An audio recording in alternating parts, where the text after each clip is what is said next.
अब योगी सरकार कैसे कहेगी कोरोना घोटाले में उसका हाथ नहीं है, क्योंकि आज जो खुलासा हम आपके सामने करने जा रहे हैं वह वर्तमान सरकार के वास्तविक चेहरे को आपके सामने लाकर रख देगा।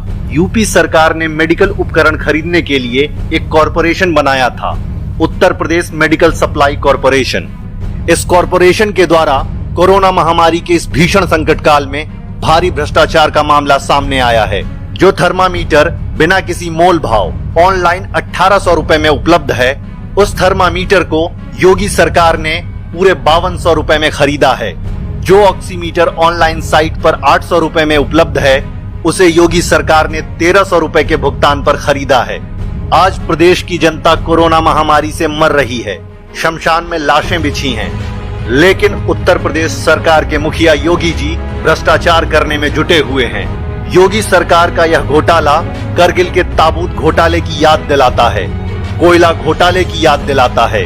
भ्रष्टाचार में योगी जी ने कांग्रेस को भी पीछे छोड़ दिया है, क्योंकि कोरोना घोटाला बेहद ही निम्न कोटि का भ्रष्टाचार है।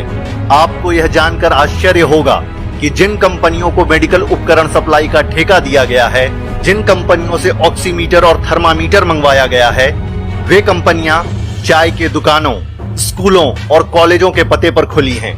कई कंपनियां तो केवल कागजी हैं, जमीन पर उनका कोई नामो निशान नहीं है।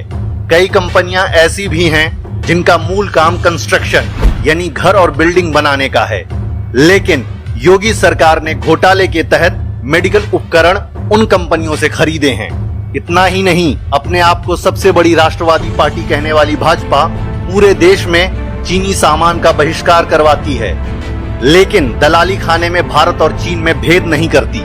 सरकारी वेबसाइट जेम पोर्टल पर एक भारतीय कंपनी द्वारा बनाई गई हेमेटोलॉजी एनालाइजर की कीमत 1,45,000 रुपए दर्ज है, लेकिन उसी हेमेटोलॉजी एनालाइजर को योगी जी ने चीन से पूरे 3,30,000 रुपए के भुगतान पर खरीदा है, वो भी एक दो नहीं बल्कि सैकड़ों हजारों की तादाद में।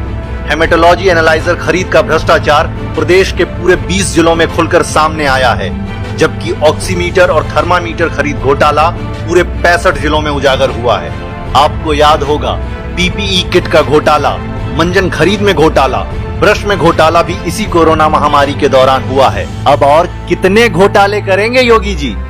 आप तो स्वयं को योगी बताते हैं, अपने आप को संसार की माया से मुक्त बताते हैं। आपके आगे पीछे कोई नहीं है, परिवार भी नहीं, फिर यह घोटाला किसके लिए? किसके लिए इतना धन इकट्ठा कर रहे हैं? इतनी बेईमानी क्यों कर रहे हैं? जनता मर रही है और आप लोग ऐसे संकट काल में आपदा में अवसर तलाशने की कोशिश कर रहे हैं। इस सरकार के असली चेहरे को पहचानिए और इसके खिलाफ मिलजुल कर आवाज लगाइए।